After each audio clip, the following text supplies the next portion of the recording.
I think it is my 8th UNGA meeting.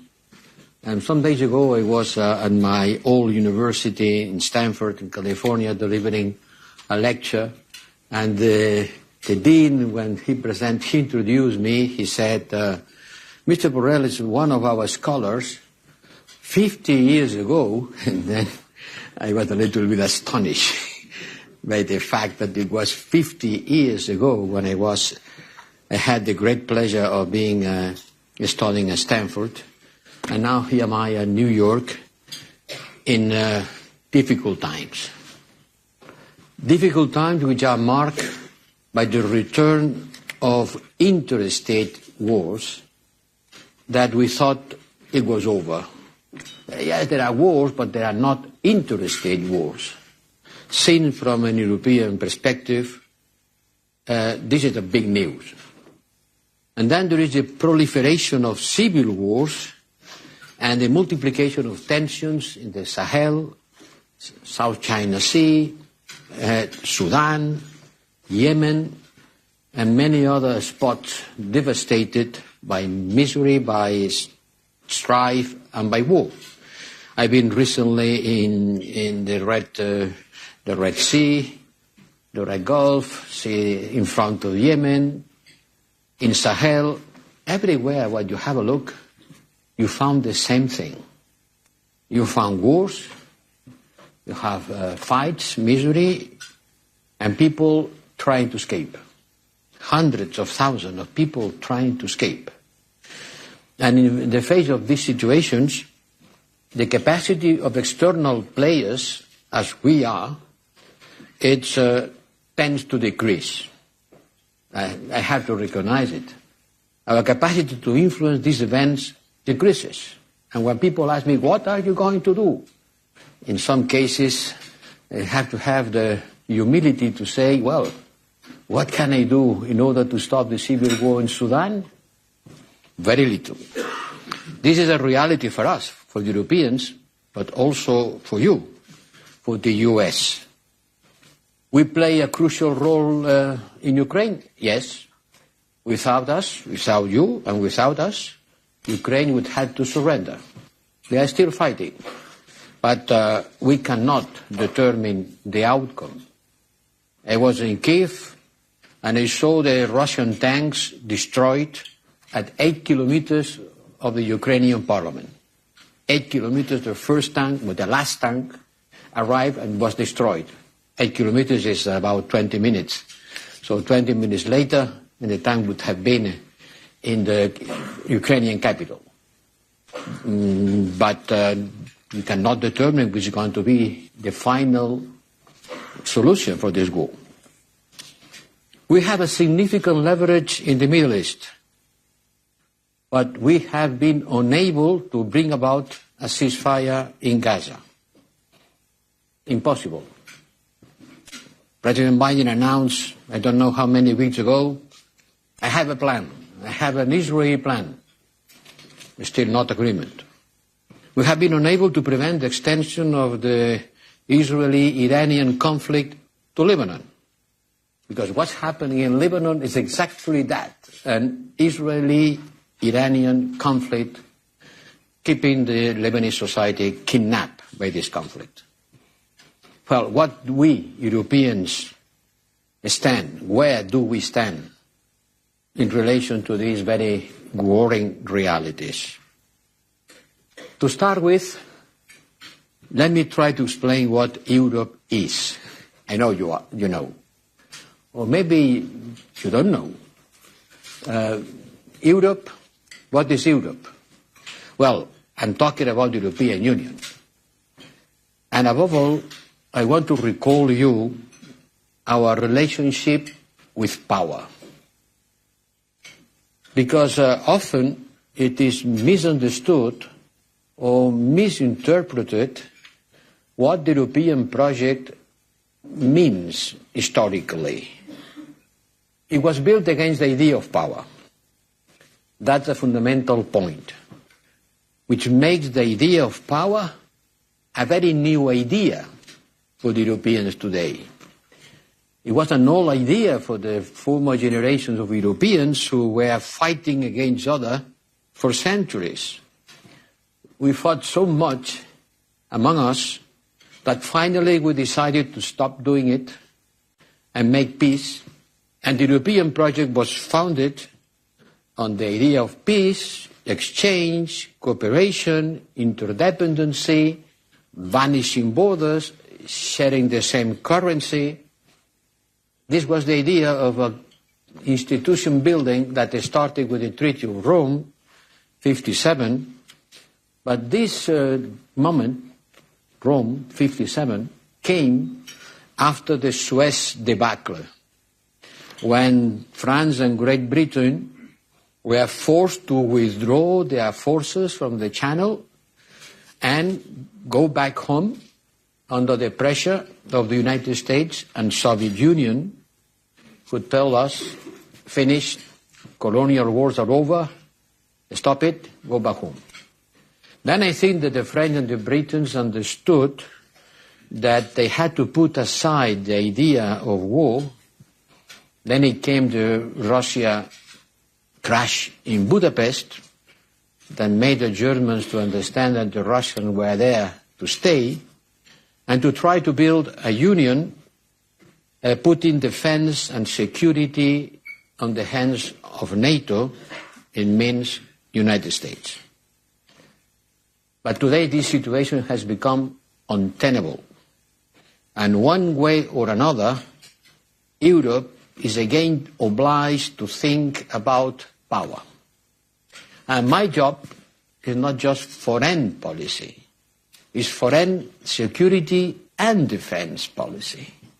When I came to Brussels, everything was about foreign policy, and I was considered the top diplomat. Now more and more, I am considered as a defense minister. Well, not exactly a minister, but someone who takes care of the defense side of his job. At the beginning it was just diplomacy. Now it's building defense capacity, building alliances, increasing the capacity of our defense industry, arming Ukraine. And more I am talking about arms. I am talking about rockets, missiles, planes, to supply Ukraine and also to increase our defense capacity. Why is this? Because we have realized that economic interdependency in which our project was based is being captured by political and geostrategic rivalries. Interdependency, that's good. You depend on me, I depend on you, so we don't make war. And that's why we start buying a lot of Russian gas. 40% of our supply was coming from Putin's supplies until it became a threat. And now we are not buying Russian gas, at least not by pipeline. I have to confess that we still buy a lot, transported by tankers, but no longer by pipes. We used to believe that trade will be on itself a source of security. Trade means security. French said, le doux commerce. Trading among people prevent them from making war. And that's why we make a lot of relationship with China, investing and trading. But then every interdependency became a weapon. And it obliged us to think differently. The second issue is because we Europeans, we realize that we have common interests to defend, common threats to face, and that we can defend much better and much more successfully, collectively, than individually. We discovered that the European Union is a power multiplier for every member state. And finally, because also know that while NATO remains fundamental for our security, and I want to stress it, NATO is still fundamental for our security, you may have also other priorities. In fact, you have other priorities than defending Europe. So we can no longer ask ourselves every 4 years where our security will remain. Every 4 years asking ourselves, will the Americans continue willing to defend and support our defense or not? In fact, there is a consensus on both sides of the Atlantic that Europe must do more on defense. That's true, fully true. We are on average on about 2% of GNP on defense expenditure, but it varies a lot. Some member states are 4%, others are on a very small 1.5%. So a lot has to be done. And my preaching to my colleagues, my member states, are do it together. If we don't do it together, we will waste a lot of money. But this is easy to say and difficult to do, and it will take time. In order to do it quickly, we have to understand that there is something called the instinct. We are human beings, and we have rationality, and we also have instinct. And we don't have the instinct of power.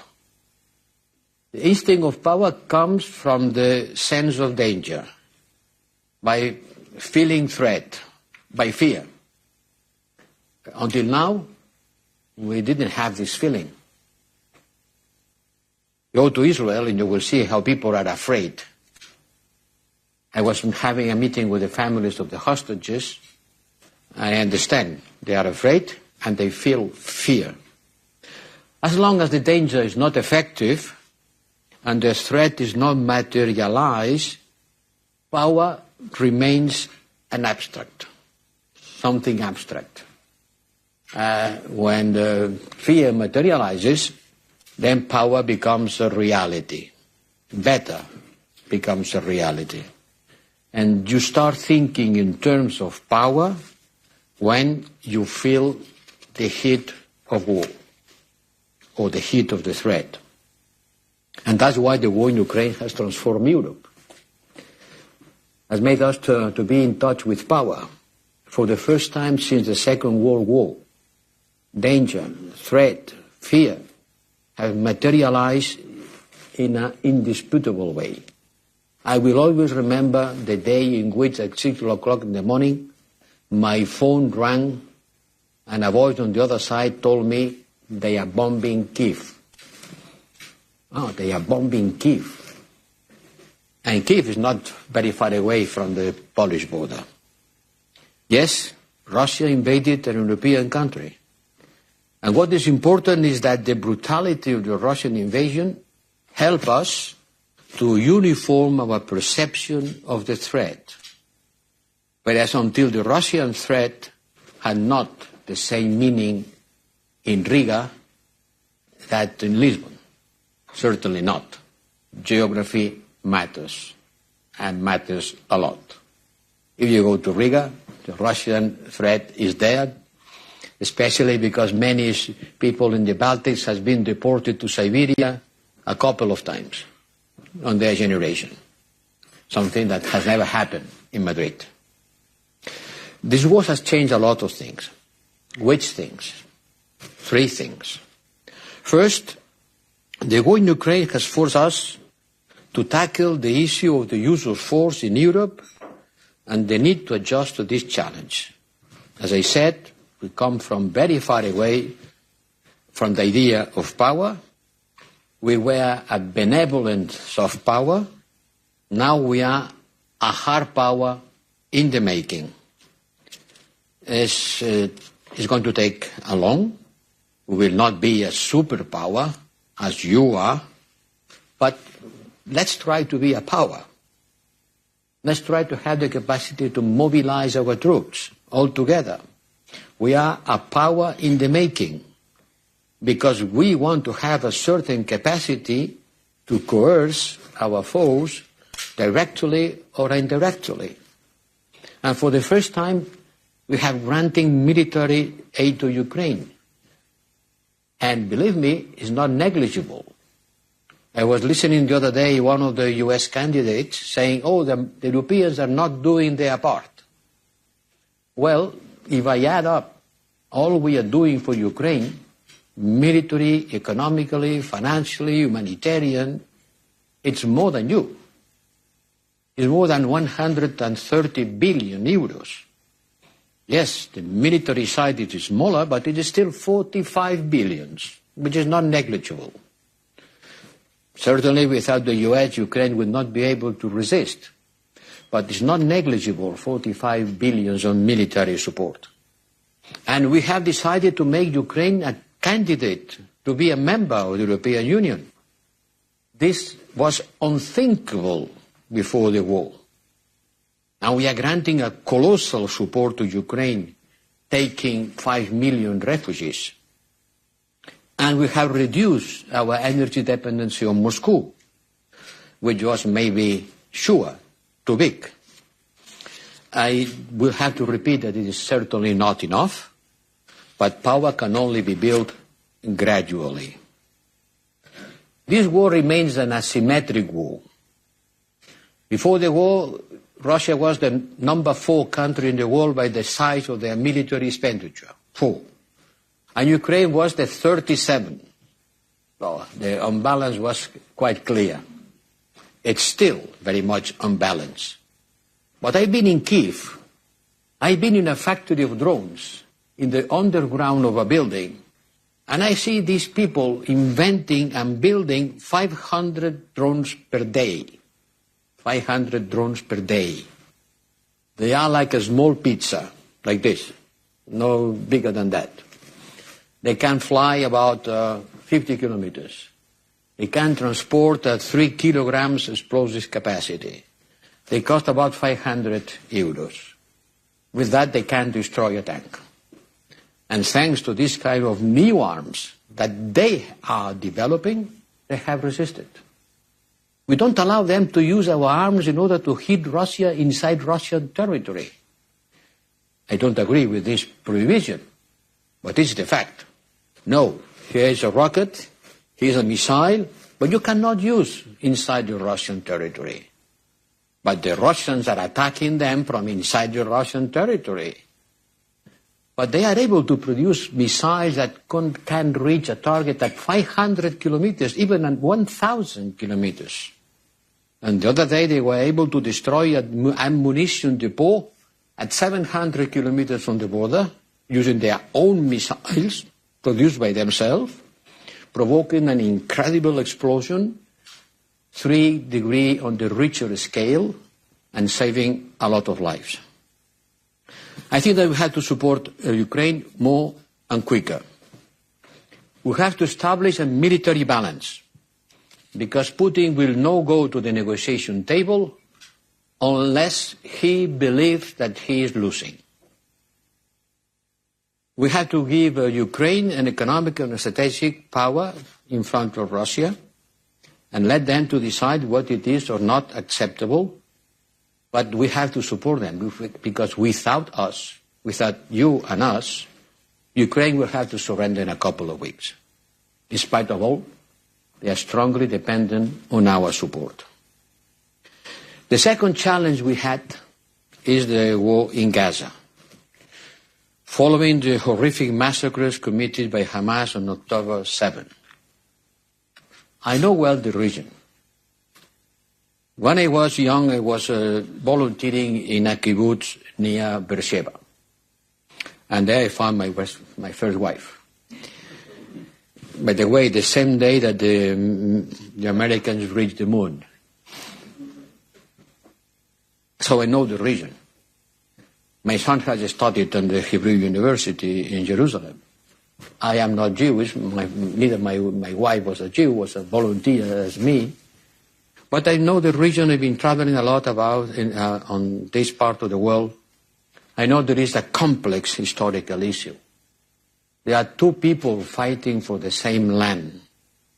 And this is a tragic reality that can only be solved by sharing the land. 2 people fighting for the same land for almost a century. And we Europeans, we have a strong responsibility because we have promised this land several times to different people. So the root of the conflict comes from our decisions, promising to the Arabs a kingdom of Arabia expanded onto the Mediterranean, and promising a national foyer for the Jewish people. There are two people in the same land, and that's not going to change. But today we are still a long way from the prospects of two states, and perhaps further away than ever, since we are still seeking a ceasefire in Gaza. And all the diplomatic power and all the leverage of the most powerful country in the world, the US, has been unable to make this ceasefire happen. The ceasefire is not coming. And as Prince Faisal told me the other day, maybe it will never come. So if you want to build the two-state solution, don't wait for the ceasefire. Start working on it from now on. Because the utopical idea of first we stop the war and then we start building peace is completely contrary to the dark reality. We have to overlap the two processes. Yes, the Palestinian state is far away. Maybe some of the belligerents are not interested in it. Well, maybe not. It's clear that Netanyahu government doesn't want it. He says that every day. And on the Palestinian side, also, there are extremists who doesn't want the two-state because they don't want the Israeli state. But the one who wanted, Rabin, was killed. And then it ended the hope to have a peaceful settlement of the conflict. And now the Palestinian civilian population is being taken hostages by Hamas in Gaza. And I think that some of the Israeli society also have this Masada complex. You know Masada? The fortress in the desert. The Masada complex. We are encircled by the enemy. We have to fight until the end. The end of what? I think that however difficult it is, we don't have to give up. Not only in fighting a ceasefire. I know you are working hard on that. Qatar, Egypt. We have to imagine the day after. Clausewitz said, no military action has sense without a political purpose. Which is the political purpose? To eradicate Hamas. This is not possible. Hamas is an idea. It's a terrorist organization, yes, but apart from that, it's also an idea. And you don't kill the ideas. The only way of winning an idea is to proposing a better one.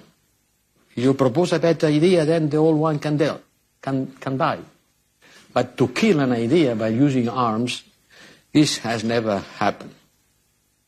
Without a political solution, we will enter in a never-ending spiral, and Gaza will become a second Somalia, and the West Bank will become a second Gaza.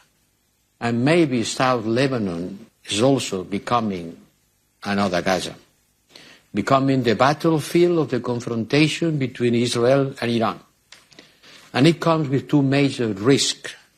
The first is to put at risk the normalization of the relationship between the Arabs and the Israelis. It was a great advantage, a great jump over to make peace between the Arabs and Israel. Not all the Arabs. Saudi Arabia is still not there. But the Abraham's Accord, the agreement within Egypt and Jordan, these are today in danger. Even the Arab-Israeli relations are in danger, notably with Egypt and Jordan. And it certainly is postponing the normalization with the Saudis, sure. And the second risk is the intensification war between Israel and Iran via Hezbollah and via the Houthis. The Houthis are no longer a tribe in the mountains of Yemen using old-fashioned rockets. They are much better trained, much better equipped. I was in the Red Sea on board of a warship of the European navies, and I can tell you that the risk of the Hezbollah, the Houthis cutting the navigation in the Red Sea, cutting, not just threatening, but cutting, is a real one. Well, I only scratched the surface of the complexity of these issues.